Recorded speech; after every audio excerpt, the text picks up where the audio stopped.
আমেরিকায় ফের শুরু হয়েছে শাটডাউন আতঙ্ক। 30 সেপ্টেম্বর ফান্ডিং ডেডলাইন ঘনিয়ে আসার সঙ্গে সঙ্গে হোয়াইট হাউসের বাজেট অফিস বা ওএমবি নতুন নির্দেশ জারি করেছে।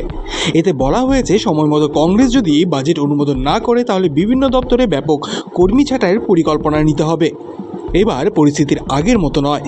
সাধারণত শাটডাউনের সময় সরকারি দপ্তরে অস্থায়ীভাবে কর্মীদের ফরলোতে পাঠানো হয়, অর্থাৎ বাজেট পাশ হলে তারা আবার কাজে ফিরতে পারেন।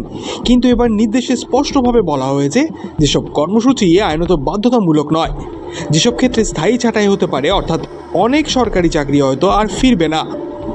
প্রশাসনিক এই সিদ্ধান্ত রাজনৈতিক অচল অবস্থাকে আরও ঘনীভূত করেছে। মূল দ্বন্দ্ব হচ্ছে অ্যাফোর্ডেবল কেয়ার অ্যাক্ট বা এসিএ ভর্তুকি নিয়ে।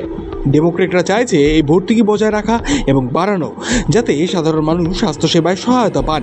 কিন্তু রিপাবলিকানদের দাবি তারা কোনোভাবেই অতিরিক্ত ভর্তুকি অনুমোদন করবে না। এই দ্বন্দ্বের মাঝে প্রেসিডেন্ট ডোনাল্ড ট্রাম্প আলোচনা বাতিল করেছেন। তিনি ডেমোক্রেটদের দাবি অযৌক্তিক বলে উল্লেখও করেছেন। ট্রাম্পের মন্তব্য অনুযায়ী বিরোধী দলের প্রস্তাব একেবারেই অগ্রহণযোগ্য। অন্যদিকে সেনেটের ডেমোক্রেট নেতা চ্যাক শুমার প্রশাসনের সিদ্ধান্তে তীব্র সমালোচনা করেছেন। তার বক্তব্য, এটি আসলে রাজনৈতিক চাপ তৈরি করা কৌশল। তবে এখনও পর্যন্ত বাজেট অফিস পুরো শাটডাউন পরিকল্পনা প্রকাশ করেনি, ফলে পরিস্থিতি আরও অনিশ্চিত হয়ে উঠেছে। সরকারি কর্মীদের মধ্যে উদ্বেগ বাড়ছে, কারণ তারা জানেন না চাকরি কতটা নিরাপদ। অর্থনীতিবিদদের মতে স্থায়ী ছাঁটাই হলে শুধু কর্মী নয়, আমেরিকার সামগ্রিক অর্থনীতি বড় আঘাত পেতে পারে। সরকারি পরিষেবা কমে গেলে শিক্ষা, স্বাস্থ্য, পরিবহন সহ নানা ক্ষেত্রে প্রভাব পড়তে পারে।